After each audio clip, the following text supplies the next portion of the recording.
నమస్తే welcome to V3 news లక్ష్యం సమాజైతం ముందుగా బులెటిన్ లో హెడ్లైన్స్ చూద్దాం. వరంగల్ ప్రభుత్వ పాఠశాలలో మన బస్తీ మన బడి అభివృద్ధి పనులకు శంకుస్థాపన చేసిన ఎమ్మెల్యే నరేందర్. SSC ఎగ్జామ్స్ షురు పరీక్షా కేంద్రాల్లో అన్ని వసతులు ఏర్పాటు చేసిన అధికారులు.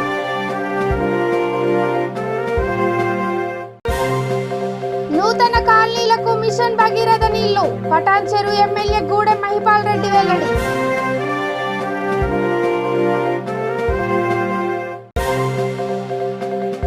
అధికారం ముసుగులో అరాచకం రాజ్యమేలుతోంది మాజీ మంత్రి కాల్వ శ్రీనివాసులు విమర్శ. ఇక డీటెయిల్స్ చూసే వరంగల్ మట్టెవాడ ప్రభుత్వ పాఠశాలలో అభివృద్ధి పనులకు ఎమ్మెల్యే నన్నపునేని నరేందర్ శంకుస్థాపన చేశారు. మన బస్తీ మన బడి కార్యక్రమంలో భాగంగా దీనిని చేపట్టారు. MLC Baswaraju Saraiah, deputy mayor Rizwana Shamim Masood, corporator Akuthota Rama Tejaswi, Shirish తదితరులు పాల్గొన్నారు. ఈ పాఠశాలలో విద్యార్థి నాయకులుగా ఈ స్థాయికి ఎదిగినంటే ఈ స్కూల్ విషయాన్ని అనాథ విద్యా నేర్పుతున్న ఉపాధ్యాయుల ఆశీర్వాదం అని చెప్పక తప్పదు. ఇదేమని ఈ స్కూల్కు నేను రుణపడినా పొందిస్తానికి ఏ కార్యక్రమం చెప్పినా తప్పకుండా ఈ అధ్యాపకులు హెడ్ మాస్టర్స్ కానీ పేరెంట్స్ కంపెనీ ఏర్పాటు చేద్దాం. వాళ్ళకి ఆదేశాన్ని పూర్తిగా తప్పకుండా వచ్చే బడ్జెట్లో ఏమిందన్నా నా ఎమ్మెల్సీ పంచుకు తప్పకుండా ఇవ్వడానికి ఎప్పుడు సిద్ధంగా ఉన్నాను తెలియజేస్తాం. మరి ఇలాంటి కార్యక్రమాల్లో ప్రజలందరూ కూడా వ్యాపారస్తులందరూ కూడా ముందుకు రావాలి. ఇదంతా వ్యాపారస్తులకు కూడా ఈ పిల్లలందరికీ రావడానికి ప్రయత్నించాలి. మీ దగ్గర పనిచేసే మరి చాలామంది కార్మికుల పిల్లలందరూ కూడా శ్రామిక పిల్లలందరూ స్కూల్లో పాఠశాల చదువుతున్నారు. వాళ్ళ శ్రేయస్ కోసం నియమంతో సహాయ సహకారం అందించాలని కూడా నియామకాలు నిధులు ఇవన్నింటినీ కూడా అధిగమించిన తర్వాత అదేవిధంగా పవర్ ఇవన్నింటి కూడా తెలంగాణ రాష్ట్ర ప్రభుత్వం గత 7 సంవత్సరాల పైచెలకు ఇప్పుడు ఇవన్నీ కూడా అధిగమించి ఇప్పుడు ప్రస్తుతానికి ఈ సంవత్సరం బడ్జెట్లో విద్యా వైద్యం ఈ రెండింటికి ప్రాధాన్యత ఇచ్చుకుంటూ కేసీఆర్ గారు ముందుకు తీసుకుపోతున్న తరుణంలో వరంగల్ శాసన మండలి సభ్యులు పెద్దలు మాజీ మంత్రివర్యులు అన్న బసవరాజ్ సారన్న గారు అదేవిధంగా నేను ఇద్దరం కూడా ఈరోజు మటవాడ స్కూల్లో వారు ఇచ్చినటువంటి నిధులకు శంకుస్థాపన చేయడం, అదేవిధంగా వారి యొక్క పూర్వ విద్యార్థులు మిత్రులైనటువంటి వారు కూడా ఈరోజు దానం చేయడం అన్నది, వారి యొక్క డొనేషన్స్ చేయడం అన్నది ఈరోజు చాలా సంతోషం. మిగతా మిత్రులు కూడా ఈరోజు ఇండస్ట్రియల్ డిఎం గారైనటువంటి ఎండి గారైనటువంటి నరసింహారావు గారు కూడా ఈరోజు పూర్వ విద్యార్థి వారు కూడా 25,000 రూపాయలు కూడా ఇవ్వడం జరిగింది. దీని యొక్క ప్రాధాన్యత దీని యొక్క సంతరించుకునేటువంటి అవకాశం ఏంటంటే ఇన్ని రోజులు ప్రభుత్వ పాఠశాలలు నడిచినా కానీ దానికి ఇప్పుడున్నటువంటి అడ్వాన్స్ టెక్నాలజీ ఇప్పుడు ప్రపంచీకరణ ఏ వైపున పోతున్నదో దానికి అనుగుణంగా ఏర్పాటు చేయాలని రాష్ట్ర ప్రభుత్వం పెద్దలు ముఖ్యమంత్రి గారు తలచి ఈరోజు ఇంత పెద్ద ఎత్తున కూడా నిధులు కేటాయించడం అన్నది చాలా సంతోషం. వారికి ప్రత్యేక కృతజ్ఞతలు, ధన్యవాదాలు. అదేవిధంగా అల్యూమినియం ఏదైతే పూర్వ విద్యార్థులు అదేవిధంగా విద్యార్థుల యొక్క ప్రస్తుత చదువుకునే విద్యార్థుల యొక్క తల్లిదండ్రులను కూడా ఇన్వాల్వ్ చేసి ద బెస్ట్ ఇంకేమేం కావాలి స్కూళ్లకు సంపూర్ణంగా పూర్తి చేయండి అని కూడా చెప్పడం, ఇంగ్లీష్ మీడియం కూడా నెక్స్ట్ ఇయర్ నుండి ఇంగ్లీష్ మీడియం కూడా ప్రవేశపెట్టి 8వ తరగతి వరకు ఏర్పాటు చేయడం అన్నది కూడా ఈ యొక్క ప్రపంచం ఎటువైపు పోటీ పడుతున్నదో దానికి అనుగుణంగా ఈరోజు ఇంగ్లీష్ కూడా చాలా అత్యధికంగా అవసరం. కాబట్టి ఒకవైపు మన మాతృభాషను ఎక్కడ కూడా పక్కకు పెట్టకుండా అదేవిధంగా మనం ప్రపంచవ్యాప్తి. ఇక తెలంగాణ వ్యాప్తంగా సోమవారం నుండి 10వ తరగతి పరీక్షలు ప్రారంభమయ్యాయి. SSC బోర్డు అధికారులు ఇందుకు అన్ని రకాల చర్యలు చేపట్టారు. పరీక్షలకు హాజరవుతున్న విద్యార్థులకు ఎలాంటి ఇబ్బందులు కలగకుండా పరీక్షా కేంద్రాల్లో అన్ని వసతులు ఏర్పాటు చేశారు. విద్యార్థులు తమకు నిర్దేశించిన కేంద్రాలకు గంట ముందుగానే చేరుకున్నారు. 30 నిమిషాల ముందు విద్యార్థులను పరీక్ష హాల్లోకి అనుమతించారు. ఎలాంటి మాస్ కాపీయింగ్ జరగకుండా గట్టి చర్యలు తీసుకున్నట్లు అధికారులు తెలిపారు.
శరవేగంగా అభివృద్ధి చెందిన పటాన్చెరు నియోజకవర్గంలో ఏర్పాటవుతున్న నూతన కాలనీలకు మిషన్ భగీరథ ద్వారా సురక్షిత మంచినీరు అందిస్తున్నామని శాసనసభ్యుడు గూడెం మహిపాల్ రెడ్డి అన్నారు.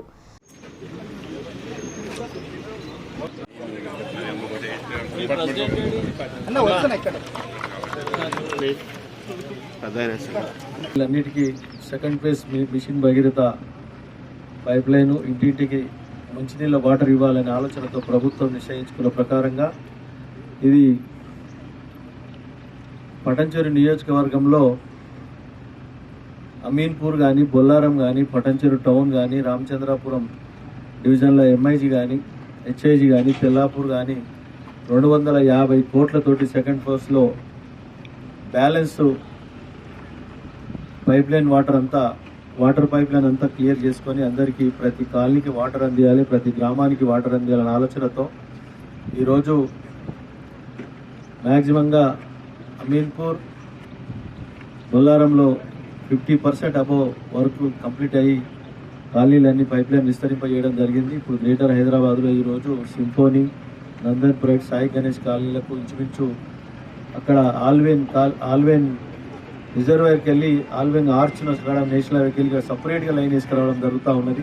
ఇక్కడ ఆల్వేన్ కాలనీకి పాత లైన్ ఉన్నా అది మళ్ళా దయా సరిపోదు, ఇక్కడ కాలనీలు విస్తరిస్తూ ఉన్నాయి. దాన్ని దృష్టిలో పెట్టుకొని ఈరోజు స్థానిక కార్పొరేటర్ గారు కుమార్ యాదవ్ గారు, అలాగే మన విజయ్ మార్కెట్ కమిటీ చైర్మన్ గారు, కాలనీ ప్రెసిడెంట్లు, పటాన్చెరు ప్రముఖులు, కాలనీ వాసులు, మహిళలకు అందరికీ ధన్యవాదాలు తెలియజేస్తూ ఇది పూర్తి స్థాయిలో తెలంగాణ ప్రభుత్వం కేసీఆర్ గారు తీసుకున్న నిర్ణయం. ప్రతి ఇంటికి నల్ల ఇవ్వాలనే ఆలోచనతో ఈ ఇక జగిత్యాల జిల్లా మెట్పల్లిలో 10వ తరగతి పరీక్షలు ప్రారంభమయ్యాయి. పలు ప్రభుత్వ ప్రైవేట్ పాఠశాలలోని పరీక్ష కేంద్రాల వద్ద పోలీస్ బందోబస్తుతో సహా వైద్య సిబ్బంది ఎమర్జెన్సీ మెడిసిన్ ఏర్పాటు చేశారు. విద్యార్థులకు ఎలాంటి ఇబ్బంది లేకుండా అన్ని వసతులు తీసుకున్నారు.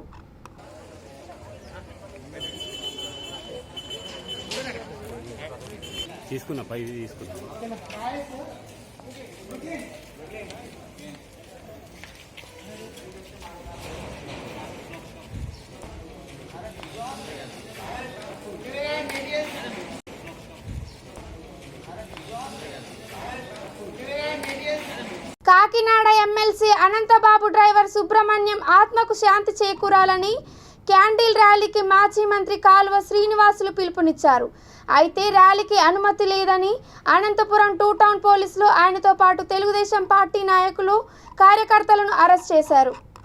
స్టేషన్స్ చిన్న చిన్నవి చేసుకోవడానికి కూడా ఇంత ఇబ్బంది పెడితే, ఇంత నిర్బంధం పెడితే ఎట్లా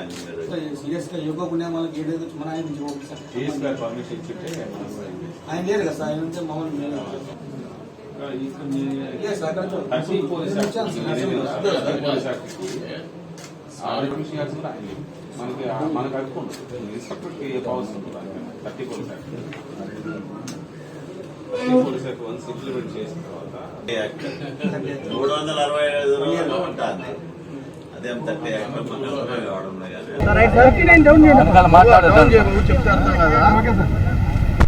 ఆంధ్రప్రదేశ్ రాష్ట్రంలో అధికారం ముసుగులో అరాచకం రాజ్యం వెళ్తా ఉంది. మహిళలకు, దళితులకు, బీసీలకు ఈ రాష్ట్రంలో రక్షణ లేకుండా పోయింది. రోజుకో దుర్మార్గం వెలుగు చూస్తూ ఉంది. ఒక హీనమైన సంఘటన జరిగినప్పుడు ప్రభుత్వ స్పందన, ముఖ్యంగా పోలీసు స్పందన చాలా పేలవంగా ఉంటా ఉంది. నిన్నటికి నిన్న ఎమ్మెల్సీ అనంతబాబు డ్రైవర్ సుబ్రహ్మణ్యం హత్య కేసును నీరుగార్చే విధంగా పోలీసులు ఎఫ్ఐఆర్ నమోదు చేశారు. సుబ్రహ్మణ్యంది అనుమానాస్పద మృతి కింద కేసు నమోదు చేశారు. తెలుగుదేశం పార్టీ దళిత సంఘాలు పెద్ద ఎత్తున నిరసన వ్యక్తం చేస్తే స్వయంగా సుబ్రహ్మణ్యం భార్య తిరుగుబాటు చేస్తే కానీ పోస్ట్ మార్టం నివేదిక అందిన తర్వాత హత్య కేసుగా మార్పు చేస్తారు. ఒక నిజాన్ని ఒప్పుకోవడానికి ప్రభుత్వం మీద ఎంత ఒత్తిడి తీసుకురావాల్సి. ఇక నిర్మల్ జిల్లాలో 10th క్లాస్ పరీక్షలు కట్టుదిట్టమైన ఏర్పాట్ల మధ్య ప్రారంభమయ్యాయి. జిల్లా వ్యాప్తంగా 9,770 మంది విద్యార్థులు పరీక్షలకు హాజరవుతున్నారు. విద్యార్థులకు ఎటువంటి అసౌకర్యం కలగకుండా ఆయా కేంద్రాల్లో ప్రత్యేక చర్యలు తీసుకున్నామని డిఈఓ రవీందర్ రెడ్డి తెలిపారు.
జగన్ పాలనలో ఏపీ రాష్ట్రంలో మహిళలకు రక్షణ లేకుండా పోయిందని, ఊరిగా ఉన్మాది పుట్టుకొస్తున్నాడని రాజమహేంద్రవరం సిటీ ఎమ్మెల్యే ఆదిరెడ్డి భవానీ శ్రీనివాస్ ధ్వజమెత్తారు. అత్యాచార బాధితులకు రాజమహేంద్రవరం సిటీ నియోజకవర్గం గోకవరం బస్టాండ్ సమీపంలో అంబేద్కర్ విగ్రహం వద్ద తెలుగుదేశం పార్టీ ఆధ్వర్యంలో సంఘీభావం కార్యక్రమం నిర్వహించారు. అనేక రకాలుగా దళితులను బాధపెట్టి మన శ్రీకాంధ్రంలో అతనికి పదవి చేసి స్వాతంత్ర్యం గారు చాలా అప్పుడే ఎప్పుడైతే దళితులు తల ఇంటికి బీగించారు అప్పుడే ఉరిశిక్ష చేసి ఉంటే ప్రజలు ఎవరు పట్టగలని ఎవరు ఎలాగొచ్చారో ఎవరికి అర్థం కావట్లేదు. దయించి అతని అందరికీ అన్ని అరెస్ట్ చేసి 4 రోజుల కింద వేలు లేకుండా మనం బయటకు వచ్చే రైతులకి జరగకుండా ప్రభుత్వం ముఖ్యమంత్రి అయ్యి ఈరోజు ముఖ్యమంత్రి పీఠం వచ్చేసింది కాబట్టి అందరూ కూడా ఏమైపోయినా నాకు పర్వాలేదు అన్న వ్యవహార ధోరణిలో ముఖ్యమంత్రి గారు ఉన్నారు. అదేవిధంగా దళితులపైన అనేక దాడులు జరుగుతుంటాయి. ఎవరైతే ప్రశ్నిస్తున్నారో ప్రశ్నించిన వారిపైన శిరోమండనాలు కానీ హత్యలు కానీ లేకపోతే కేసులు పెట్టడాలు కానీ ఇలాంటివి మనం అనేక చూస్తున్నాం. ప్రశ్నించే వాళ్ళకి పైన దాడులు జరుగుతున్నాయి తప్పితే ఎవరైతే ఘటనలు పాల్పడుతున్నారో వాళ్ళందరూ కూడా తప్పించుకుంటున్నారు. ఇప్పుడు కూడా నిన్న కాకినాడలో జరిగింది కూడా ఇదే ఘటన. ఎమ్మెల్సీ అనంత ఉదయ్ భాస్కర్ గారు ఏ విధంగా డ్రైవర్ సుబ్రహ్మణ్యం గారు హత్య చేయించి అది కప్పిపుచ్చుకుంటా ఇన్ని రోజులు ఈ కాలం గడిపారు. వాళ్ళ కుటుంబం పైన కూడా ఒత్తిడి తీసుకొస్తా ఉన్నారు. ఇవన్నీ కాకుండా తెలుగుదేశం పార్టీ అండదండ మొదటి నుంచి కూడా డిమాండ్ చేస్తూ ఉన్నాం. ఇప్పుడు పోలీసులు ఇప్పుడు కేసు కట్టారని కూడా మాకు సమాచారం వస్తూ ఉంది. కాబట్టి తెలుగుదేశం పార్టీ పోరాటం చేయడం వల్ల ఇదంతా జరిగిందని మేము మరొకసారి స్పష్టం చేసుకుంటున్నాం. తప్పకుండా ఈ రాష్ట్రంలో ప్రతి ఒక్కరికి న్యాయం జరగాలి. ఇప్పుడు ఆ డ్రైవర్కి ఏ విధంగా సామాన్యుడికి శిక్ష చేసిన తర్వాత ఎట్టకేలకు తలొక్కి పోస్ట్ మార్టం నిర్వహించి హత్య ఇదని చెప్పేసి ఫోరెన్సిక్ నిపుణులు నిర్ధారించిన తర్వాత హత్య అని చెప్పేసి ఈరోజు అతన్ని ఎఫ్ఐఆర్లో నిన్నటి రోజు చేర్చడం జరిగింది. 90 గంటల తర్వాత ప్రభుత్వం నుంచి సోషల్ వెల్ఫేర్ మినిస్టర్ స్పందించి అది హత్య, అందుకే ఎమ్మెల్సీని అనంతబాబుని ఎఫ్ఐఆర్లో చేర్చామని చెప్పి మాట్లాడడం జరుగుతాం. అసలు ఈ ప్రభుత్వంలో దళితుల ప్రాణాలకు రక్షణ ఉందా అని చెప్పి ఈ సందర్భంగా ప్రశ్నిస్తాం. డాక్టర్ సుధాకర్ దగ్గర నుంచి చీరాలలో కిరణ్ నుంచి తిరుపతి చిత్తూరు జిల్లా ప్రాంతంలో ఓంప్రకాష్ వరకు అనేక విక్రమ్ అనే దళిత యువకుల్ని అందరినీ హతమార్చి ఎఫ్ఐఆర్లో హత్య చేసిన వాళ్ళని లేకుండా అనుమానాస్పద స్థితిలో అని చెప్పేసి ఎఫ్ఐఆర్ను క్లోజ్ చేయడం జరిగింది. హత్య అని కళ్ళ ముందు కనపడుతున్న బాధిత కుటుంబం పోరాటం చేస్తున్న బాధిత కుటుంబం తరపున రాష్ట్ర వ్యాప్తంగా ఆందోళన కార్యక్రమాలు నిర్వహిస్తున్న ప్రభుత్వం పోలీసులు అతన్ని తప్పించడానికి ప్రయత్నం చేస్తూ ఉన్నారు. కాబట్టి మేము ఈ సందర్భంగా డిమాండ్ చేస్తూ ఉన్నాం. ఎవరైతే బాధితుల్ని కాపాడి అండగా ఉండాల్సినటువంటి పోలీసు అధికారులు అంతకుని కాపాడే ప్రయత్నం చేస్తూ ఉన్నారు. కాబట్టి ఈ వ్యవస్థ మీద మాకు నమ్మకం లేదని బాధిత కుటుంబం చెప్తా ఉంది. మేము కూడా డిమాండ్ చేస్తూ ఉన్నాం. పరిస్థితి ఈ రోజున మరి ఎవరైతే సుబ్రహ్మణ్యం హత్య చేసిన ప్రజాప్రతినిధి ఉన్నాడో మరి కాకినాడ పరిసర ప్రాంతాల్లోనే తిరుగుతున్నా మరి పోలీసులు అరెస్ట్ చేయలేదు. మరి అనుమానాస్పద మృతి కింద కేసు నమోదు చేశారు. ఏదైతే తెలుగుదేశం పార్టీ కానీ దళిత సంఘాలు కానీ పెద్ద ఎత్తున ఉద్యమం చేస్తే నిన్నటి దినాన్న మరి కాకినాడ ఎస్పీ మరి 302 కింద కేసు నమోదు చేశారు. ఈ రోజున అరెస్ట్ చేయకపోవడానికి కారణం ఏంటంటే అక్కడ కాకినాడకి చెందిన ప్రజాప్రతినిధి దారుపూడి చంద్రశేఖర్ రెడ్డి కారణం. ఎవరైతే మరి నిందితుల్ని కాపాడుకుంటూ వస్తున్నారు ఈ ప్రజాప్రతినిధులు, ఎవరైతే దళితుల్లో ఓట్లతో గద్దెనెక్కారో అదే దళితుల్ని ఈరోజు హతమార్చే ప్రక్రియ జరుగుతుంది. మరి పోలీసు వ్యవస్థకి తెలుగుదేశం పార్టీ తరఫున మేము ఒకటే డిమాండ్ చేస్తున్నాం. ఈరోజు ప్రభుత్వాలు మారుతూ ఉంటే ఇది గుర్తుపెట్టుకోవాలి. ఒకే ప్రభుత్వాన్ని మీరు కొమ్ము కాసి దళితుల్ని మరి కోస్తున్న ప్రభుత్వాన్ని మరి మీరు సపోర్ట్ చేస్తుంటే తీవ్రమైన పరిణామాలు మీరు ఎదుర్కోవాల్సి వస్తుందని మేము హెచ్చరిస్తున్నాం. ఎవరైతే సుబ్రహ్మణ్యం కుటుంబానికి తెలుగుదేశం పార్టీ అండగా ఉంటుంది. మరి మధ్యాహ్నం చూసుకుంటే పోలీసు వాళ్ళని ఛేదించుకొని మరి ఎంఎస్ రాజు కానీ నేను కానీ. ఇక నిర్మల్ జిల్లాలో బైంసా ముతోల్లో జరుగుతున్న 10th క్లాస్ పరీక్ష కేంద్రాల్లో ప్రత్యేకంగా సీసీటీవీలను ఏర్పాటు చేశామని డిఈఓ రవీందర్ రెడ్డి తెలిపారు. ఆయా కేంద్రాల్లో ఉచిత వైద్య శిబిరాలు, తాగునీటి వంటి సౌకర్యాలను ఏర్పాటు చేశామని ఆయన తెలిపారు.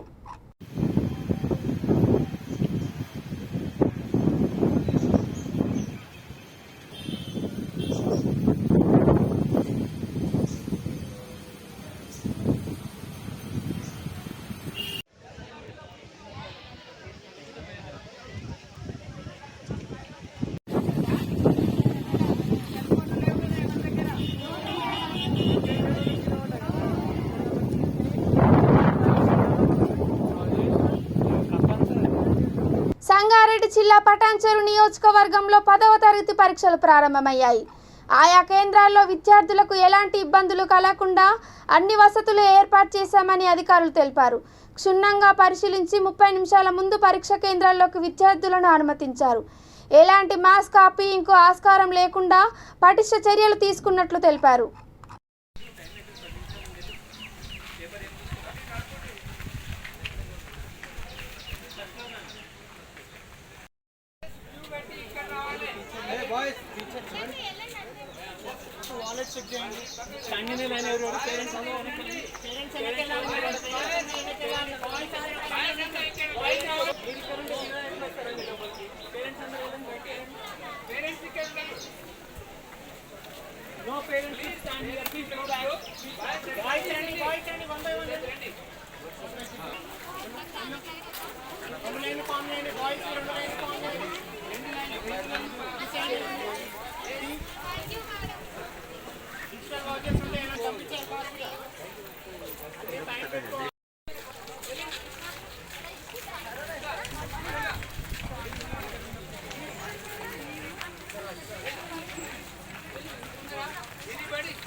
అధికారం ముసుగులో ఏపీలో అరాచకం రాజ్యమేలుతుందని, మహిళలకు మైనార్టీలకు రక్షణ లేకుండా పోయిందని మాజీ మంత్రి కాల్వ శ్రీనివాసులు విమర్శించారు. Kakinada YSRCP MLC Anantha Babu car driver Subrahmanyam హత్యకు గురైతే పోలీసులు ఏమి చేస్తున్నారని ఆయన ప్రశ్నించారు.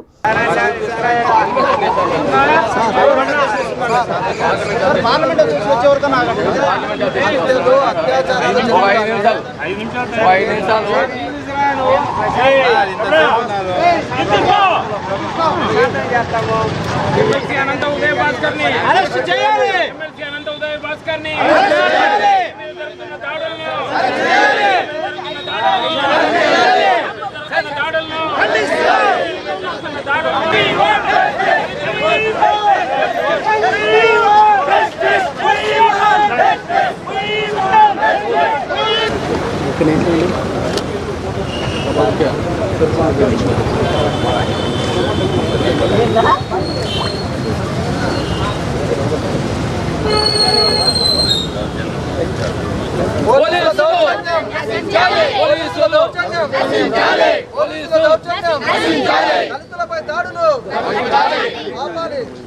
దళితులపై దాడులు అక్రమ అరెస్టులు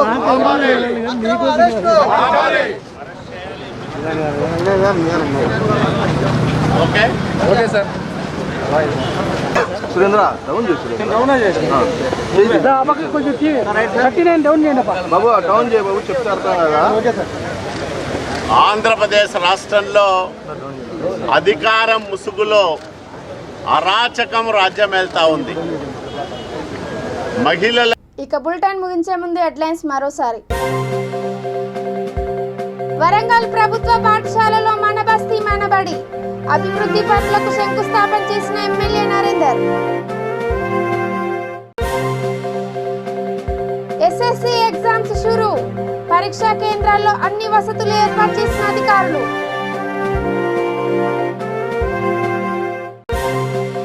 నూతన కాలనీలకు మిషన్ భగీరథ నీళ్లు, పటాన్చెరు ఎమ్మెల్యే గూడెం మహిపాల్ రెడ్డి వెల్లడి.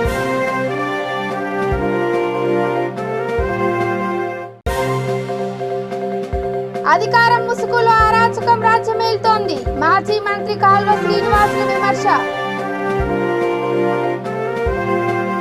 ఇక ఇవి ఇప్పటి వరకున్న అప్డేట్స్. చూస్తూనే ఉండండి V3 న్యూస్, లక్ష్యం సమాజయితం. నమస్కారం.